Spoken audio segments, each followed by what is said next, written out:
Topic. तो यहाँ पर हम 3D रोटेशन व्यू पे आ गए। तो यहाँ आप देख पा रहे हो कंप्लीट, यहाँ आप देख पा रहे हो complete skeleton of human body.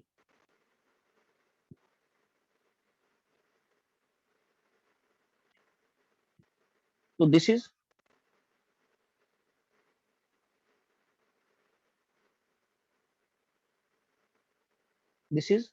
Complete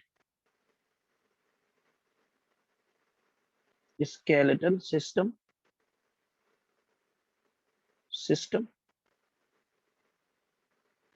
इसको हम दो जगह डिवाइड करते हैं। आप लोगों ने बेसिक फैक्ट्स में पढ़ा होगा, जब आप 11th और 12th में अपनी बायोलॉजी पढ़ रहे होते थे, जूलॉजी पढ़ रहे होते थे, तो वहां पर आप ह्यूमन बॉडी के स्केलेटन के बारे में भी पढ़ के आए होंगे। तो बहुत ही बेसिक से मैंने कहा ना कि मैं जीरो से शुरू करूंगा और आपको ले जाऊंगा, कनेक्ट कर दूंगा आपके जो सिलेबस का ऑर्थोपेडिक्स का चैप्टर है, जिसको हम बोलते हैं फ्रैक्चर्स, वहां से। तो पहले हम थोड़ा सा बेसिक देख लेते हैं कि मैंने आपको बताया कि दो तरह का होता है स्केलेटल सिस्टम। एक होता है एक्सियल स्केलेटन, एक्सियल, और दूसरा होता है appendicular. Second one is appendicular, appendicular, ठीक है, इसको ऐसे याद रखेंगे। तो नंबर 1 और नंबर 2, इसको दो जगह डिवाइड किया गया है। तो हम दोनों डिवीजन को अलग अलग और सेपरेटली देखेंगे। तो पहले बात करते हैं एक्सियल स्केलेटल की।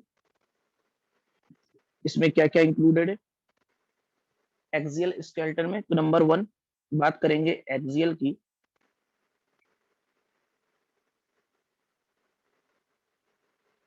Included are vertebral column, vertebral column. Second, axial skeleton में इंक्लूड किया गया है रिब केज को, rib cage. Third, axial skeleton में इंक्लूड किया गया है रिब केज में रिब्स और स्टर्नम दोनों आते हैं। ये बात आप मत भूलना कि स्टर्नम प्लस रिब्स दोनों को मिला के हम रिब केज कहते हैं। साथ में एक्सियल स्केलेटन में इंक्लूड किया गया है स्कल को, स्कल बोन को, ठीक है।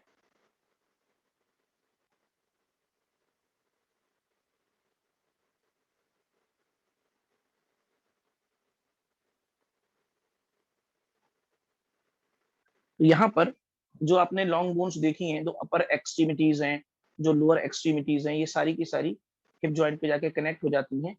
तो जो अपराइट पोस्चर होता है ह्यूमन का, मैं आपको ये बताऊंगा कि जो अपराइट पोस्चर होता है ह्यूमन का, वो मेंटेन होता है एक्सियल स्केलेटन के थ्रू। और ये जो वेट होता है फ्रॉम हेड से लेके trunk, upper extremities down to lower, ये सारी के सारे हिप जॉइंट पे जाके कंसंट्रेट हो जाता है वेट। तो जो बोन्स होती हैं ऑफ द स्पाइन की, वो सपोर्ट करती हैं मैनी लिगामेंट को, ठीक है ना। Erector spine muscles also support करती हैं बैलेंस बनाने में। तो हमारी जो बॉडी है और ये जो स्केलेटन है, इसमें अदर्स बोन डाल दे रहे हैं, बाकी सब आ जाएंगी। अपेंडिकुलर के अलावा जो बची वो सब इसमें आ जाएंगी, ठीक है। तो एक्सियल स्केलेटन की बात कर रहे थे फिलहाल हम। स्कल हो गया आपका, ये ये रिब केज हो गया, वर्टेब्रल कॉलम के साथ रिब केज, और दोनों को मिला के तो ये एरिया हो गया आपका एक्सियल स्केलेटन का, ठीक है। अपेंडिकुलर स्केलेटन में अगर आप देखोगे 126 बोन से बना होता है अपेंडिकुलर स्केलेटन, 126 बोन। इसमें शोल्डर गर्डर आता है, पेल्विक गर्डर आता है, ठीक है ना। लिम्ब आते हैं,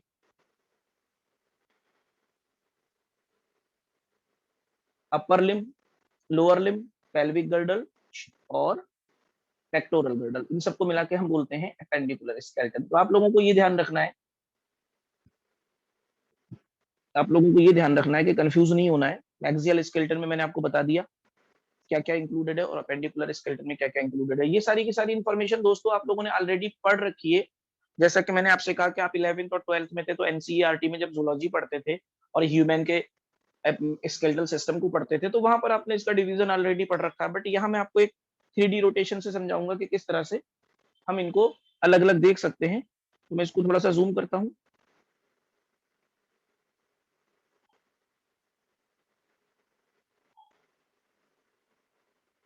तो जैसे कि ये स्केलेटन आप देख रहे हो, यहाँ पर जो स्कल है, ये स्कल इंक्लूडेड है एक्सियल स्केलेटन, एक्सियल स्केलेटन में, ठीक है ना।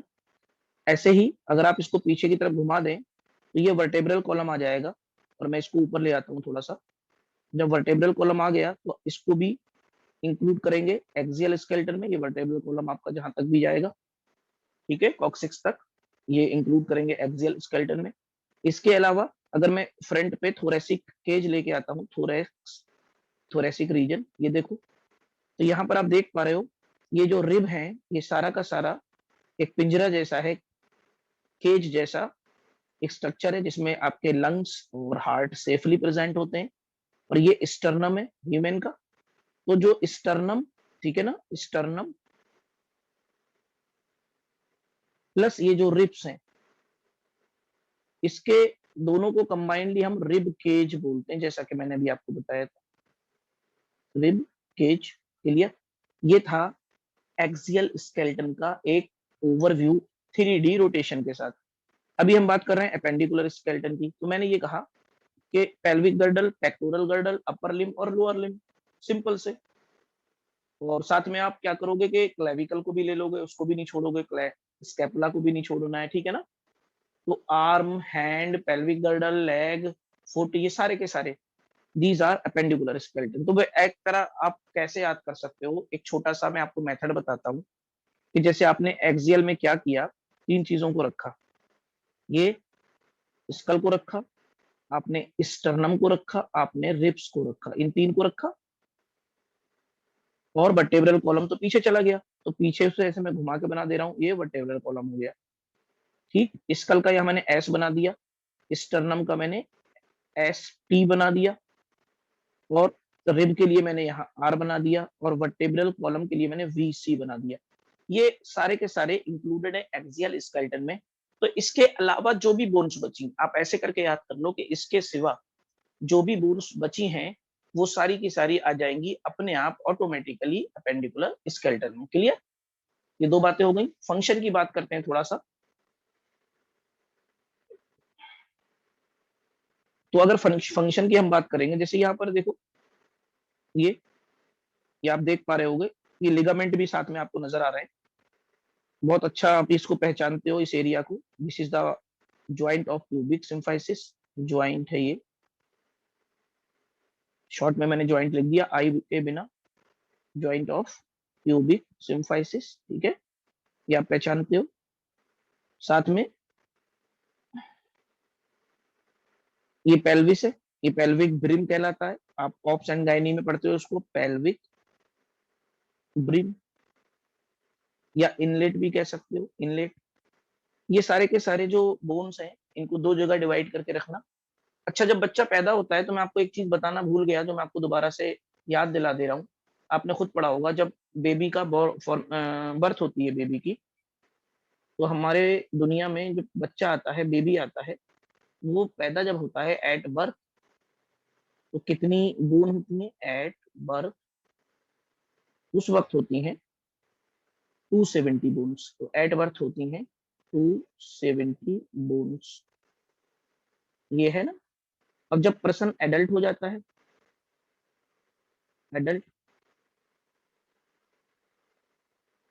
जब पर्सन एडल्ट हो जाता है तो बाद में फ्यूजन की वजह से, ठीक है ना, ये कम होते होते रह जाती हैं अराउंड 206 बोन,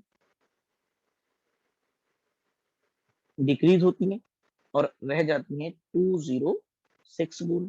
तो these are very very basic facts.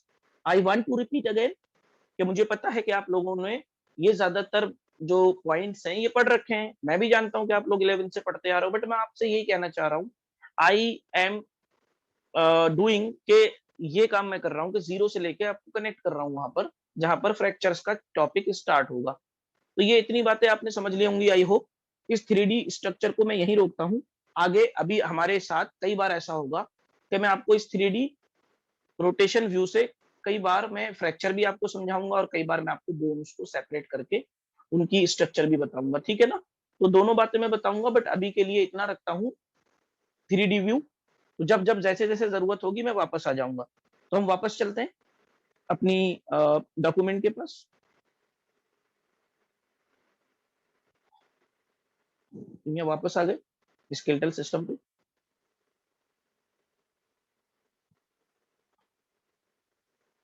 तो जो बोन होती है वो बनी किससे होती है? अगर आप देखोगे, मैंने कहा कि बोन का फॉर्मेशन होता है मिनरल और लाइमस्टोन। जैसे कि यहाँ पर आप देख रहे हो, अंदर ये मैरो है, मैरो, और ये बाहर की तरफ कॉर्टेक्स। कॉर्टेक्स किनारे पे होते हैं ज्यादातर जितने स्ट्रक्चर हैं, चाहे वो एड्रीनल कॉर्टेक्स हो, चाहे वो बोन का कॉर्टेक्स हो, चाहे वो किसी और ग्लैंड का कॉर्टेक्स हो। तो आपने देखा होगा कि ज्यादातर जो कॉर्टेक्स होते हैं वो किनारे की तरफ होते हैं। तो सी फॉर कॉर्टेक्स, सी फॉर किनारा, ऐसे करके याद कर सकते हो। और जो बीच की बोन होती है ये स्पंजी होती है और इसमें मैरो होता है, मैरो कैविटी होती है। तो ये जो देख रहे हो आप यहाँ पर कैविटी आपको नजर आ रही है, दीदार, दिस इज मैरो कैविटी, ठीक है ना। अब मैं एक इंपॉर्टेंट पॉइंट यहाँ आपको कनेक्ट कर दूं। कई बार क्या होता है कि कई बार आपको फ्रैक्चर होने पर या किसी भी बोन की प्रॉब्लम होने पर आपको इन्वेस्टिगेशन करानी पड़ती है। तो इनिशियल इन्वेस्टिगेशन तो ऑलवेज एक्सरे होता है, initial, always initial investigation, always initial investigation तो एक्सरे ही रहेगा। ये होगी बात इनिशियल। लेकिन अगर आपको बहुत स्पेसिफिक इन्वेस्टिगेशन कराती है तो आप इसको मैरो के और कॉर्टेक्स के दो ग्रुप में डिवाइड कर दो बोन को। और कैसे याद रखना है? अगर कॉर्टेक्स की किसी पैथोलॉजी को देखना चाहते हैं आप, कॉर्टेक्स की, तो कॉर्टेक्स में सी आता है। तो इन्वेस्टिगेशन जो सबसे स्पेसिफिक और बेस्ट होगी कॉर्टेक्स की पैथोलॉजी के लिए, वो होगी सीटी स्कैन। तो सी फॉर कॉर्टेक्स और सी फॉर सीटी स्कैन। तो ये आपको एक मौका मिलेगा यहाँ पर नीमोनिक की फॉर्म में इन्वेस्टिगेशन को याद करने का। जबकि मैं बिल्कुल बेसिक फैक्ट्स आपको बता रहा हूं, आपको रूबरू करा रहा हूं उस नॉलेज से जिसको आप 11th और 12th में पढ़ के भूल चुके हैं। तो ये उस नॉलेज का, उस स्टडी का एक रीकैप है, एक रिमाइंडर है, ठीक है। तो मैंने आपको एक्सियल स्केलेटन और अपेंडिकुलर स्केलेटन और ये भी के साथ में बेबी बर्थ के टाइम पे 270 बोन लेके दुनिया में आता है और वो घटते घटते एडल्टहुड में जाके रह जाती है अराउंड 206 बोन। सेकंड थिंग, मैंने बोला कि जो बोन का फॉर्मेशन होता है वो दो तरह से होता है, एक स्पंजी बोन होती है, कॉम्पैक्ट बोन होती है। सी फॉर किनारे की तरफ कॉर्टेक्स होता है, अंदर की तरफ कैविटी होती है, इसमें मैरो भरा होता है। तो जब भी कोई प्रॉब्लम आएगी, जब भी कोई पैथोलॉजी आएगी, तो मैंने दोस्तों बोला कि आपको करना क्या है कि जब भी आपसे सवाल किया जाए सबसे पहले कौन सी जांच कराएं डॉक्टर साहब, the answer will be x-ray. तो any problem related to bone, the initial investigation will be x-ray. लेकिन जब खास तौर पे आपको किसी स्पेसिफिक पार्ट की आपको पैथोलॉजी जाननी है या कोई और प्रॉब्लम, तो कॉर्टेक्स में सी आता है। तो याद रखिए स्पेसिफिक इन्वेस्टिगेशन होगी फिर कॉर्टेक्स के लिए सीटी स्कैन।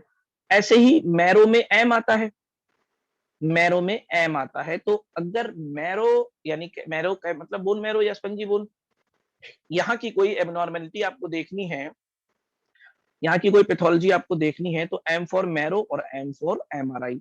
ये एक तरीका था जो याद करने का कहलाता है, जिसको मैं अपने मिशन याद करवाना के तहत या मिशन याद रखना के तहत आपको बता रहा हूँ। तो ये जो मेरा मिशन है कि आप लोगों को मैं ट्रिक्स और निमोनिक से दुनिया की जितनी भी मेडिकल प्रोफेशन से जुड़ी नॉलेज है वो आपके ब्रेन में डाल दूं। ये मेरा मिशन है, ये मेरा एक एम है। इसी के तहत आपको ये पॉइंट याद रखने हैं। मैं आगे बढ़ता हूँ।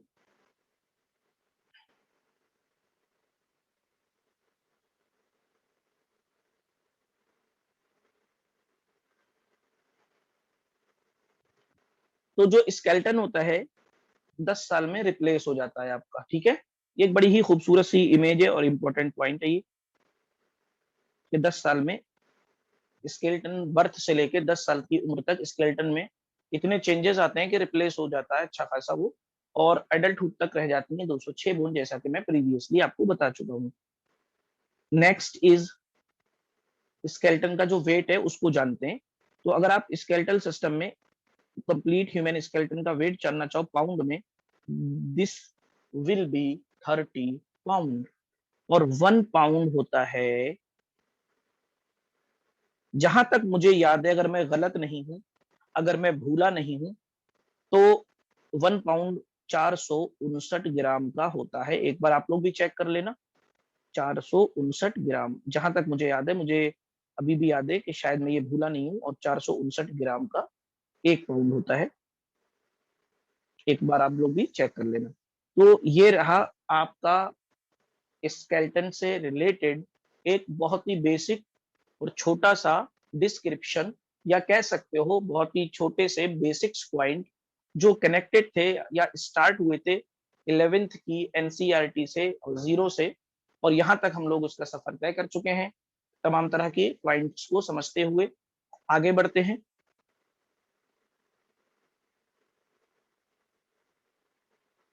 आगे बढ़ने पे आप देखोगे यहाँ पर मेल और फीमेल की पिक्चर आपको नजर आ रही है। तो ये मेल है, ये फीमेल है, और इनका जो हाइट है उनके लेवल में थोड़ा सा डिफरेंस है। तो एक जनरली होता क्या है, अगर हम एक एवरेज बात करें तो ये जो फीमेल होती है एवरेज वुमेन, इसकी हाइट, एवरेज की बात कर रहे हैं, हमेशा ऐसा हो जरूरी नहीं है, मैंने कहा ना कि एक एवरेज की बात कर रहे हैं हम, शॉर्टर होती है देन एवरेज मैन से।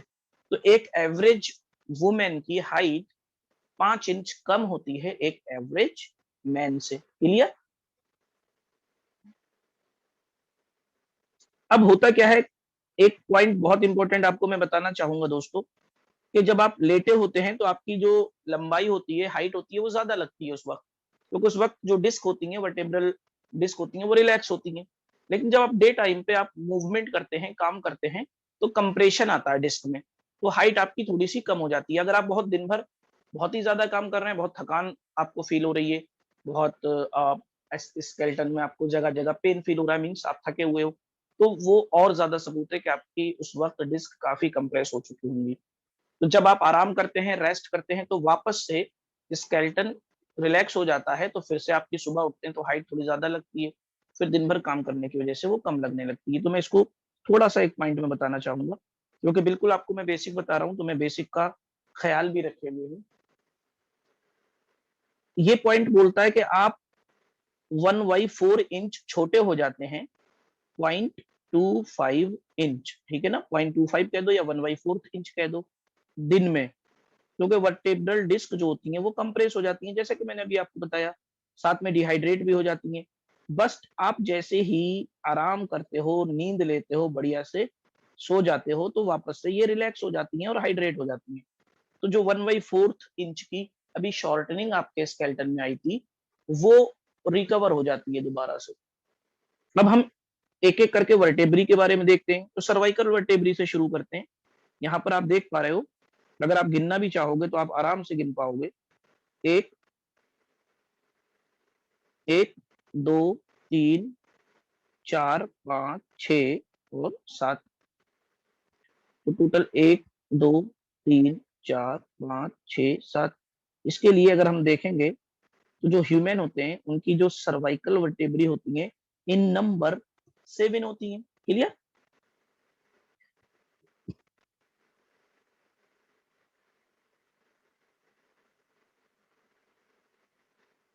नेक्स्ट, स्कल की बात कर रहे हैं, थोड़ी सी स्कल की बात करते हैं। स्कल क्या कहता है, यहाँ पर long horned ram can take a hit but at 25 mph, ठीक है ना। ह्यूमन स्कल फ्रैक्चर हो सकता है एट 5 mph। अब कहोगे सर आप ये mph क्या है और ये रैम क्या है, तो जब आप अभी आगे बढ़ोगे, जब हम फ्रैक्चर की बात करेंगे, तो इन दोनों टर्मिनोलॉजी, इन दोनों टर्म्स का मतलब मैं आपको बताऊंगा और आप लोग समझ जाओगे स्कल से रिलेटेड ये टर्म्स कहाँ पर और क्यों यूज होते हैं। फिलहाल आप फोकस किए रहना। मैं आपको 3D स्ट्रक्चर से पढ़ा रहा हूँ इस वक्त। आप सारे लोग देख पा रहे हो स्क्रीन पे, ये these all are 3D structures, क्योंकि जो बोन्स हैं, जो स्केलेटल सिस्टम है, ऑर्थोपेडिक्स है, अगर वो 3D में आपने नहीं समझा तो शायद आपको याद रखना उसको कठिन हो जाएगा। तो मैंने कोशिश यही की है, एक शुरुआत के पहले 3D रोटेशन व्यू से मैंने आपको स्केलेटन दिखाया और ताकि आपको याद हो सके। सेकंड, मैं आपको यहाँ पर भी 3D व्यू ही लेके चल रहा हूँ ताकि कहीं पर भी कोई कठिनाई या परेशानी का सामना ना करना पड़े। ठीक है, यहाँ पर हम देखते हैं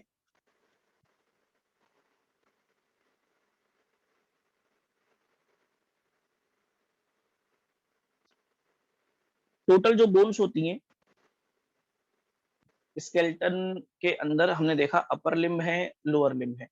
ठीक है ना, जो टोटल बोन्स होती हैं एक एडल्ट में वो होती हैं 206 और उनके बाकायदा नाम होते हैं। अब सारी की सारी बोन्स को, जैसे अब मसल्स होती हैं, ठीक है ना, मसल्स के नाम होते हैं, बोन्स के नाम होते हैं। ये जो दोनों मिला दी जाएं अगर, तो करीब के करीब 700 प्लस आपको स्ट्रक्चर याद करनी पड़ेंगे। अगर दोनों को हम मिला दें, मसल्स प्लस बोन्स को, तो कम से कम 700 प्लस नेम्स आपको याद करने पड़ेंगे ऑर्थोपेडिक्स में प्लस एनाटॉमी में। इसीलिए एनाटॉमी को आप लोग ज्यादातर डिफिकल्ट मानते हो। मैंने अभी पिछले बैच में क्लिनिकल पढ़ा रहा था, तो क्लिनिकल के स्टूडेंट्स को बोला कि दोस्तों आप कभी भी एनाटॉमी को रटने की कोशिश मत करो, आप एक फंडा बना लो। मैं आप लोगों को भी बता देता हूँ, क्लिनिकल के स्टूडेंट्स को मैंने अभी बताया था। वो फंडा है कि एनाटॉमी को आप बना लो मैथमेटिक्स, तो एनाटॉमी इज इक्वल टू कर दो मैथमेटिक्स।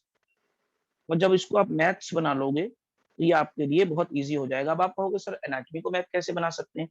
दरअसल जैसे आप फिजिक्स और मैथ में सारी एंगल तक को मेजर करते हो, ये बेस है, ये डायगोनल है, ऐसे मेजर करते हो। सेम आप क्या करो कि एनाटॉमी पढ़ते टाइम कभी भी आप lateral, medial, superior, inferior, anterior, posterior, है ना, मीडियल, लैटरल, ये सब आप क्या करो, इसको अच्छे से मैथमेटिक्स की तरह वैसे इमेजिन करो जैसे आप फिजिक्स में और मैथमेटिक्स में ऑब्जेक्ट के मूवमेंट को इमेजिन करते थे। फिर आप क्या देखोगे कि जो एनाटॉमी है, चाहे वो स्केलेटल सिस्टम की हो जैसे कि हम अभी पढ़ रहे हैं ऑर्थोपेडिक्स में, या फिर वो मसल की एनाटॉमी हो, आपको अच्छे से याद हो जाएगी। क्लियर?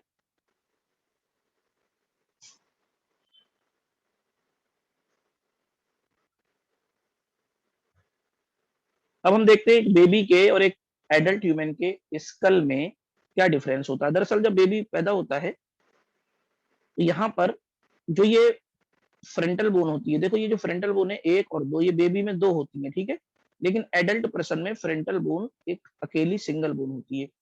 यहाँ पर आपको फ्यूचर्स नजर आते होंगे, तो कोरोनल फ्यूचर भी है, लैम्बोइड फ्यूचर भी है और पैराइटल फ्यूचर भी है। दो पैराइटल बोन आपस में कनेक्ट है, ये है पैराइटल फ्यूचर। ठीक है ना, यहाँ पर, और ये पीछे की तरफ जो आप देख रहे हो ये है लैम्बोइड फ्यूचर, आगे की तरफ आप जो देख रहे हो ये है कोरोनल फ्यूचर। क्लियर? तो ये ढेर सारे टर्म्स हैं जो आपको याद रखने हैं। मैं कोशिश कर रहा हूं कि आपको ये कठिन ना लगे, फिर भी जितना मेरे बस की बात है, जितना मुझसे हो सकता है, मैं इजी बनाने की कोशिश करूंगा ऑर्थोपेडिक्स को। Because this subject, I think this subject is new for you. ये मेरी अपनी सोच है, मे बी आप लोगों ने मुझसे ज्यादा पढ़ रखा हो, बट मैं ये सोचता हूँ कि आपकी पैथी में ऑर्थोपेडिक्स नहीं शायद कोई पढ़ाता है, तो मे बी आपके लिए थोड़ा सा ये न्यू टॉपिक लगे। और जब भी कोई चीज हमारे लिए नई होती है तो वो हमें टफ लगती है। एनीवे मैं आपको ये बता रहा था कि स्कल में क्या फर्क होता है, एक एडल्ट पर्सन, एक बेबी के स्कल में क्या फर्क होता है। तो babies have more bones, 300 of them, क्योंकि ये जो बोन्स होती हैं आगे चल के ये फ्यूज हो जाती हैं। इन फ्यूजन की वजह से डबल बोन सिंगल में बदल जाती है, कई बार चार बोन एक बोन बन जाती है। तो फ्यूजन की वजह से ये बोन इतना आपस में कंबाइन हो के फ्यूज हो जाती हैं कि वो टोटल की टोटल जो बाई बर्थ थी बेबी के पास, वो एडल्ट तक पहुंचते पहुंचते रह जाती हैं एक फिक्स नंबर में, जिसको हम बोलते हैं 206 बोन, 206। ठीक है, तो बोन से रिलेटेड और स्केलेटल सिस्टम से रिलेटेड जो maximum information as a basics provide की जा सकती थी, वो मैंने आप लोगों को यहाँ तक करा दी है। ठीक है, सारे लोगों को आई होप ये बेसिक्स इंफॉर्मेशन समझ में आई होगी। नेक्स्ट लेक्चर में मैं आप लोगों को फ्रैक्चर बताऊंगा कितने टाइप के होते हैं और फ्रैक्चर की डेफिनेशन क्या होती है। तो आज के लिए इतना रखते हैं दोस्तों, और मिलते हैं आपसे नेक्स्ट सर्जरी में ऑर्थोपेडिक्स के फ्रैक्चर वाले टॉपिक के साथ। अल्लाह हाफिज।